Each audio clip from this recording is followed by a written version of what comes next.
সুপ্রিয় দর্শক, আমি মোহাম্মদ হৃদয় ইসলাম।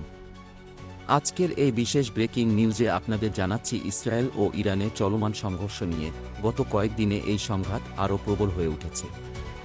একের পর এক আক্রমণের ফলে পরিস্থিতি ভয়াবহ রূপ ধারণ করেছে।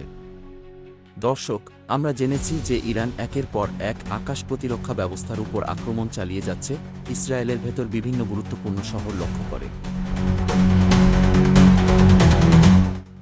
বিশেষ করে ড্রোন হামলা ও মিসাইল হামলার মাধ্যমে বড় ক্ষয়ক্ষতি সাধিত হচ্ছে। আমাদের বিশেষ সূত্রে জানা যাচ্ছে, ইসরায়েলের আকাশ প্রতিরক্ষা ব্যবস্থা বেশ কিছু ক্ষেত্রে ব্যর্থ হয়ে পড়ছে ইরানের আধুনিক প্রযুক্তি ও আক্রমণ কৌশলের সামনে। কিছু সূত্রের দাবি অনুযায়ী ইরান এমন কিছু প্রযুক্তি ব্যবহার করছে যা এখন পর্যন্ত ইসরায়েল সঠিকভাবে প্রতিহত করতে পারছে না। ইসরায়েলের বিভিন্ন শহরে, বিশেষ করে সীমান্তবর্তী এলাকায় ড্রোন হামলার মাধ্যমে ইরান অব্যাহত আক্রমণ চালাচ্ছে।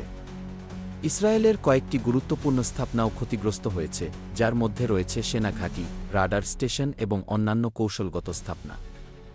আমাদের প্রাপ্ত তথ্যে জানা যাচ্ছে, ইসরায়েলের কয়েকটি বড় শহর যেমন তেল আবিব, হাইফা এবং আশদোদের মতো শহরগুলোর বিভিন্ন অংশে এই আক্রমণের প্রভাব পড়েছে।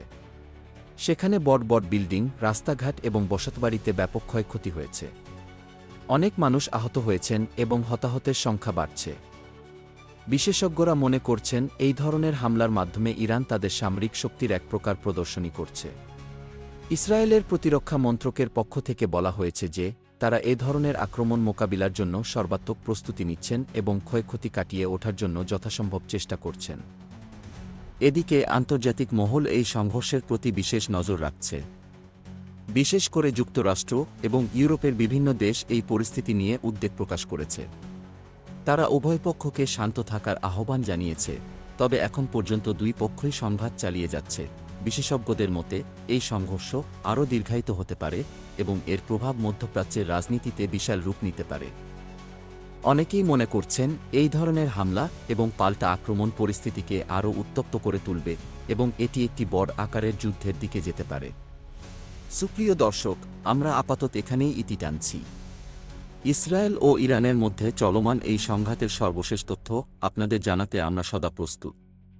ততক্ষণ পর্যন্ত আমাদের সাথে থাকুন এবং আমাদের নিউজ আপডেটগুলি মনোযোগ সহকারে অনুসরণ করুন।